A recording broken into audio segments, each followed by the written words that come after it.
Hello મિત્રો, કેમ છો? આઈ હોપ તમે સૌ મજામાં હશો. મિત્રો, આ વિડીયોમાં આપણે જોવા જઈ રહ્યા છીએ ધોરણ 12 અર્થશાસ્ત્ર વિષય માટે પ્રિલિમરી પરીક્ષા એટલે કે દ્વિતીય એક્ઝામ માટેના આઈએમપી પેપર સોલ્યુશન. મિત્રો, આ વિડીયોમાં આપણે 2023નું જે પેપર હતું એનું સંપૂર્ણ સોલ્યુશન જોવાના છીએ, કારણ કે આ વખત માટે તે આઈએમપી પેપર રૂપે તમે જોઈ શકો છો, કારણ કે ઘણા બધા ક્વેશ્ચન અર્થશાસ્ત્ર જેવા વિષયમાં જો તમે આપણે એમાં અર્થશાસ્ત્રના આપણે બે પેપર આપવાના છીએ. એક 2023નું છે, એક 2022નું છે.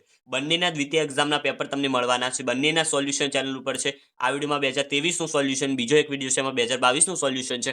બંને પ્રશ્નો તમે તૈયાર કરી દો તો અર્થશાસ્ત્ર જેવા બંને પેપર તૈયાર કરી દો તો અર્થશાસ્ત્ર જેવા વિષયમાં ઘણા બધા પ્રશ્નો રિપીટ થાય છે, તો તમે સારી રીતે લખી શકશો. ટૂંકાનું તમને એક જ વિડીયોમાં તમારું યાદ થઈ જશે. જે ટૂંકું છે એટલું તો તમને યાદ રહી જશે આ વિડીયો પૂરો થતા પહેલા જ.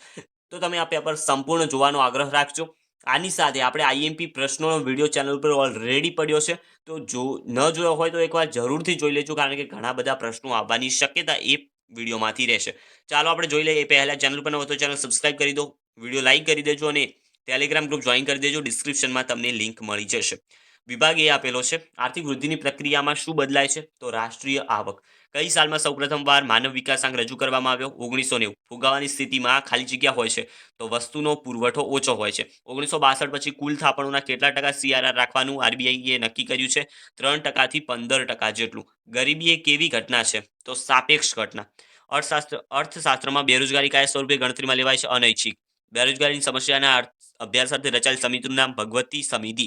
2011માં ભારતમાં 10,000 પુરુષ સ્ત્રીઓનું પ્રમાણ 940. માત્ર દ્રશ્ય વસ્તુઓની આયાત નિકાસોની નોંધ કરવામાં આવે છે. શેમાં કરવામાં આવે છે? વેપાર તુલામાં. વેપાર તુલામાં ફક્ત દ્રશ્ય વસ્તુઓની નોંધ લેવાય છે. વિશ્વમાં વીજળી ઉત્પાદન કરનાર દેશોમાં ભારતનો ક્રમ કયો છે? 7મો ક્રમ. હવે વિભાગ બી જોઈ લઈએ આપણે 1 માર્ક્સના પ્રશ્નો. વૃત્તાંત આકૃતિ એટલે શું?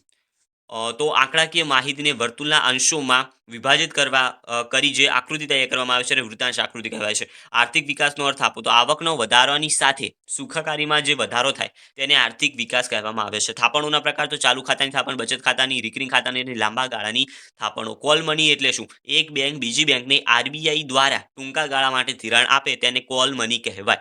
ગરીબીના સ્વરૂપો તો સાપેક્ષ ગરીબી અને નિરપેક્ષ ગરીબી. કુપોષણ એટલે શું? તો શરીરને જરૂરી વિટામિન પણ જો પૂરતી માત્રામાં ન મળતા હોય તો એવી સ્થિતિને કુપોષણ કહે છે. ચક્રીય બેરોજગારી એટલે શું? બજારના ફેરફારો કે તેજી મંદીના કારણે જે બેરોજગારી સર્જાય છે તેને ચક્રીય બેરોજગારી કહે છે.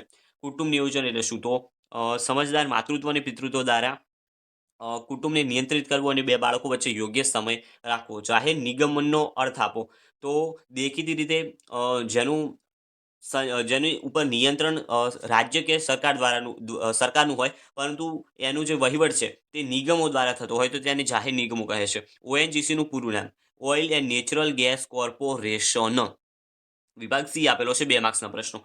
આલેખ એટલે શું અને તે દોરવા માટે શા માટે દોરવામાં આવ્યું છે? તો પાઠ 1માં તમને આ પ્રશ્ન મળી જશે. ઓકે. થોડો મોટો લખવાનો રહેશે, કારણ કે 2 માર્ક્સના પ્રશ્ન 2 ગુણનો છે. ડેટા સ્ટડી પર નોંધ લખો. એ પણ એક પાઠમાં પહેલા પાઠમાં છે. આર્થિક વિકાસના નિર્દેશકોના નામ પાઠ 2. માથાદીઠ આવકના નિર્દેશકોની મર્યાદા જણાવો પાઠ 2માં છે. આ પ્રશ્નો આઈએમપી છે તો તૈયાર કરી દેજો. માર્શલે આપેલ નાણાંની વ્યાખ્યા પાઠ 3. બેંક શબ્દનો ઉદ્ભવ શી રીતે થયો? પાઠ 4. સાપેક્ષ ગરીબીનો અર્થ પાઠ 5માં તમને મળી જશે. ગરીબીનો આવક અભિગમ એ પણ પાઠ 5માં છે. ઘર્ષણજન્ય બેરોજગારીનો અર્થ પાઠ 6. ભારતમાં શ્રમ પ્રધાન ઉત્પાદન પદ્ધતિ વધારે અનુકૂળ છે સમજાવો પાઠ 6માં મળી જશે. પ્રધાનમંત્રી કૃષિ સિંચાઈ યોજના ક્યારે અને કયા ઉદ્દેશથી શરૂ કરવામાં આવી છે? ભારતીય અર્થતંત્રમાં ખેતી કરોડરજ્જુ સમાન છે. પાઠ 8માં તમને મળી જશે આ બંને પ્રશ્નો 29 અને 30. વિશિષ્ટીકરણનો અર્થ ઉદાહરણ સાથે સમજાવો પાઠ 9. લેણદેનની તુલા અને વેપાર તુલા વચ્ચેનો તફાવત પાઠ 9. નાના પાયાના ઉદ્યોગો એટલે શું? પાઠ 10. ભારતમાં વિશિષ્ટ આર્થિક વિસ્તારો કયા છે? પાઠ 10માં મળી જશે. એ વિસ્તારો છે સાંતાક્રુઝ, કોચીન, કંડલા, સુરત, ચેન્નઈ, વિશાખાપટ્ટનમ, ફાલ્ટા અને નોઈડા.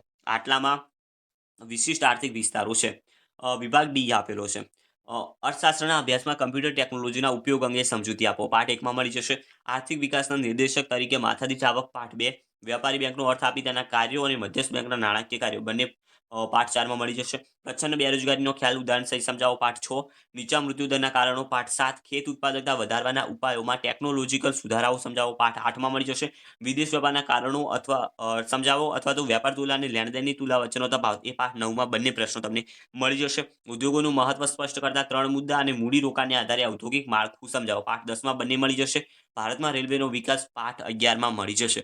હવે 5 ગુણના પ્રશ્નો છે, આ તો સારી રીતે તૈયાર કરી દેજો. ગમે તે ક્વેશ્ચન રિપીટ થઈ શકે છે અર્થશાસ્ત્રમાં. સાટા પ્રથાનો અર્થ આપી તેની મર્યાદાઓ. પાઠ 3 ફુગાવાનો અર્થ આપી તેના કારણો. પાઠ 3 ગરીબીના કારણોની ટૂંકમાં ચર્ચા કરો. પાઠ 5 કૃષિની નીચી ખેત ઉત્પાદકતા માટેના કારણો સમજાવો. પાઠ 8 સ્થળાંતરના કારણોની સમજૂતી આપો. પાઠ 11 શહેરીકરણની નકારાત્મક અસરો ચર્ચો. પાઠ 11 નીચે આપેલી આંકડાકીય માહિતીના આધારે પાસની સ્તંભાકૃતિ તમારે દોરવાની છે. તમે અહીં જોઈ શકો છો આ માહિતીના આધારે એક આલેખ તો આવવાનો જ છે અર્થશાસ્ત્રમાં, તો આલેખ દોરવાની તૈયારી રાખજો. મિત્રો, આ હતું આપણું 2023નું પેપર સોલ્યુશન. આ સિવાય 2022નું પેપર સોલ્યુશન ચેનલ ઉપર છે, તો એકવાર જરૂરથી જોઈ લેજો. આઈએમપી વિડીયો જોઈ લેજો અને ટેલિગ્રામ ગ્રુપ જોઈન કરવાનું ન ભૂલતા, કારણ કે ત્યાં તમે તમારા પેપર મૂકશો તો એના સોલ્યુશન તમને આપણી ચેનલ પર પ્રોવાઈડ કરવામાં આવશે. વિડીયો લાઈક કરી દો, ચેનલ સબસ્ક્રાઇબ કરી દો. મળીશું નવા વિડીયોમાં. ત્યાં સુધી ગુડ બાય.